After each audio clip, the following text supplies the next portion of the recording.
All right, now the fun stuff starts. What you should have by now is a sheet that has a collection of all the pain points, aspirations, things that you want to test. Statements that you've heard in interviews, you've found in competitive research, or the things that you believe are the strong differentiators for your product within your market. What we're going to do now is start looking at how we can turn this into marketing messaging.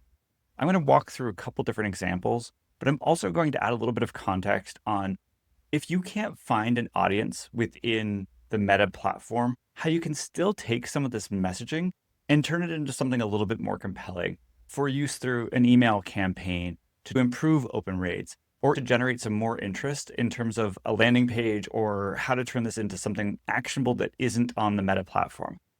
I do still say you should try the Meta platform. It's still a good exercise to see if you can get traction because it's cheap and easy and fast. If you can't, you can still leverage Google using some of the same techniques. I'll talk through some of the variations as we go, but keep in mind, everything is about data collection. In this specific example, I'm going to walk through something that we already know works on the Meta platform.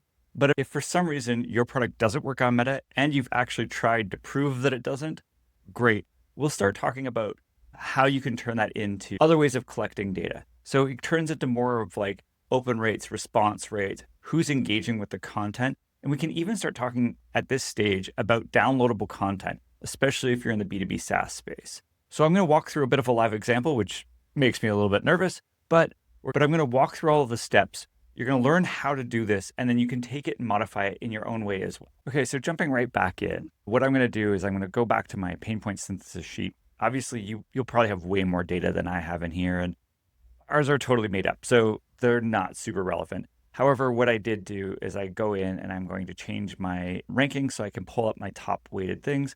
I might want to look and make sure that I'm pulling out things I like from every theme. I can categorize this in a bunch of different ways, but really what I'm looking for is the ones that we think have the highest scoring, and they fall into the themes that we believe are the most critical at this point. So just for this example, I'm going to take all of these because I don't really have much else to work off of, but we're going to use this as an example and start running through how we're going to turn these into messaging statements. Now, there is a document below that talks about how to do this manually. I still personally believe that doing it as a human being is going to generate the best results. What we really want to do is build emotional statements based off of the content that we have in here. You can combine multiple pain points. You can change the language however you want, but the idea is that you have a strong emotional first-person perspective so that we're going to use that messaging when we start testing through the Meta platform. If, however, you're struggling, the other document that we have is how to prompt a generative AI tool in order to get you a starting point. So I'm going to run through a live example using our document on how to do that. Hopefully everything works out. Okay, so I'm going to go over to my good friend ChatGPT here. Now, I've already pre-wrote the prompt, so you don't have to watch me type it all out. I'm just going to paste everything in here, but I'll go over to this sheet to explain what's happening. This is a quick, easy guide, just basically to help you start writing some of the content. You'll notice that there's a couple things in green that it tells you to replace. You can leave this at 20, you could increase it, you could decrease it, however you feel comfortable.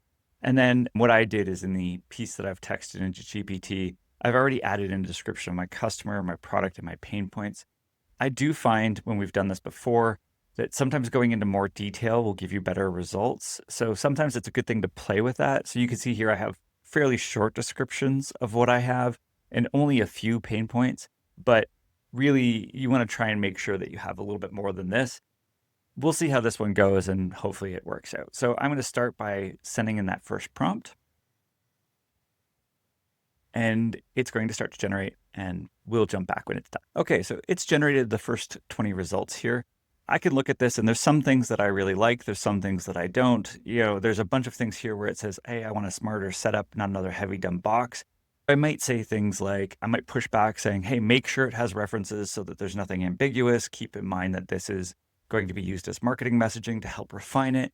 You can use it as a conversation, or I've also added a couple other things in here where one of the things you can do is just go, hey, here are the pain points that you've written that I really like. These are the ones that don't align. Please update. So there's a bunch of different ways of going about this. Feel free to use the generative AI as a chat. Make sure you feel comfortable with the pain points. Make sure that you feel like they are representative of the product that you're doing. Make sure the pain points are things that your product in some way solves. It doesn't have to be a direct correlation. It can definitely be tangential. For this example, we could look at it and say, hey, this is more about making sure that I have time with my family. It doesn't have to be directly aligned, but it should be a problem that you solve with your product. For the sake of time and for this example, I'm going to just pretend like I'm completely happy with all of those. And I'm going to do one of my favorite things. This is something I like to do even when I write out all of the individual pain points myself, just because there's something that we can do that's kind of interesting, is that I'm going to take this prompt. Now, you may or may not know who Frank Kern and Seth Godin are, but they're basically marketers. They have a very different, unique style of how they write content. So now I'm going to go back to my list. Let's say I've tweaked this a little bit, and I'm going to paste this here and just say, okay, go. And now when it comes back, we'll jump back in, but basically it's going to rewrite this content based off of those two personalities. Okay, so it's generated my results. You can see it's kind of told me this is how I'm going to present the information. Honestly, there's some of these that are good, and there's some of these that are not great. I really should have spent a little bit more time making sure that those pain points that I originally created were correct. But again, for the sake of this, we're going to say that these are good enough. If you spend more time refining those first 20 pain points, this becomes way stronger and way better. If you want to, you can also follow some of its guidance. You could try whatever marketing favorite you have out there, or you could even feed in some of your own style or your own messaging and make sure that it represents that. The goal here is to make sure that these statements feel like something that I, as your ideal target customer, would say, something that resonates emotionally, something that is strong enough that when I read it, I'm going to click because I want to understand what the hell you're talking about. In most cases, these statements are great as they are, and we could take them, we can turn them into color blocks, and I'll show you how to do those in a couple minutes. But there's something else that sometimes we do that can create a little bit more of a compelling story, and depending on the market, might actually create a little bit more interest in your product. So the last step that we have in here is that I'm going to go down here and take my last prompt. There's two other ways that we like to write some of these pain points just to see if we can get the audience to engage. So I'm going to go ahead and copy this last prompt. It's basically turning them into something we call true-false statements, which is fairly straightforward. And the other one is this idea of a check note. What I'm going to do is I'm going to tell the AI to go and create from my original list, go find a couple statements that we can turn into true-false statements and some more that are in this check note sentiment. Again, I'm going to show you how to turn these things into color blocks in just a few minutes, but this is where I'm going to just get it to generate a little bit more content for me. Okay, so now it's generated a bunch of true-false statements. Again, some of these are great. Some of these I wish I had spent a little bit more time refining. And then this check note format, sometimes it does stuff in this check note format that's just wonderful. We want to try and use a few of these. Now, it's kind of up to you. We're going to be testing with your audience, and you can kind of decide which ones work for you and not. But now we have a list of 10 check notes, 10 true or false statements, and at least 20 to 40 statements that are interesting. We're going to pick the best ones, at least use your opinion of which ones you think are the best ones. They should all align to your original pain points. They should align with your customer needs, and they should really help you find that right messaging. What I'm going to do next is I'm going to take some of the ones I really like, and I'm going to show you how we're going to turn these into color blocks. Now, we're using color blocks for a very specific reason. Some people, much smarter than I, went out and found that they could disrupt how people are processing information through social media by just presenting a block of color or 2 blocks of color with some text on it that encourages you to read. All we're trying to do is measure whether or not people click that stuff or not. That's it. Okay, so what I'm going to do now is I'm going to take some of these statements that we really like, and we're going to turn them into color blocks. If you have a design tool that you prefer to use, like Figma or anything else, great. Feel free to use those ones. I'm going to use Canva just because a lot of people may not have design skills, and so we're just going to do it in a quick and easy way. I'm going to jump over to here. Now, I've already built a couple of these. These are just 1080 by 1080 blocks. We have 2 different colors. What are the 2 colors? It doesn't really matter. As long as there's a primary color and then a secondary one that breaks up some of the screen, awesome. Your text ideally should be visible. In this case, I could do black. If it's dark enough, you could do white. I tend to stick with Biryani because it just is a nice, clean, easy to read text. It's not super important, but we have a fairly large text size because again, this is going to be a big block of text that's going to show up in front of somebody. So showing you how to do this, I'm literally just going to take one of these statements. So let's say I'm going to go back up here and I'm going to say this statement here. I'm going to copy it and go back and paste it here.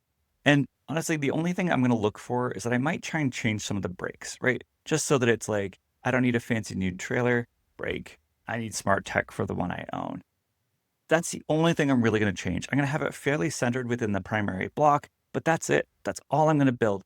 And the goal is when somebody lands here, they're going to read the text. And if they're interested, they're going to click. So then I made another quick template. All I've done here is I have some spacing where it's just an extra space in between with check, check, nope on one side, and then another block of text on the other where I'm going to go and pull in some of my statements. So let's go find those. Okay, so I've just pasted my text in here. And now the only thing I might do here is just add a couple more periods so that it kind of looks like it's moving over and aligning over to that nope. And now, again, you can kind of see this is really easy. It's really quick, fast read. I'm not going to change anything other than that. And this is going to be a great color block for my first test. And the last one I'm going to do is a true or false, which again is just going to be true or false as a statement. And then I'm going to go to my pain points. I'm going to find one of the true or falses that I like. I'm going to grab that one, jump back over, and paste it. And that's it. It's the only thing I'm really going to do. Well, okay, that's a lie. I am going to add a little bit of space in between these just so that it looks like a statement. And the idea now, again, is just to get somebody to click into this content. What we're going to do is we're going to use these to send them out into the world with our ideal target audience. And we're going to find out whether or not people are interested and are going to click into these. Okay, so now we've taken our original pain points and aspirations and we've turned them into strong, emotional, meaningful statements. The goal now is that we're going to go out and test them. So if you're following our process and you're going through that meta path, it's great. We're all set up. You can move into the next chapter and we can start testing right away. We'll go through in the next chapter how to set that up and what kind of metrics that we're looking to try and engage with. If you're not using meta or for some reason the meta side doesn't work, we can still use these strong statements. So think about how you're going to take that messaging and leverage it within your marketing efforts. It could be that you're going to start doing some direct outreach. That's great. Use those statements. Now, you may have to reword them a little bit so they're not strong I statements, but it could be strong you statements. Do you feel like X? So you could use that kind of content to start changing how you reach out.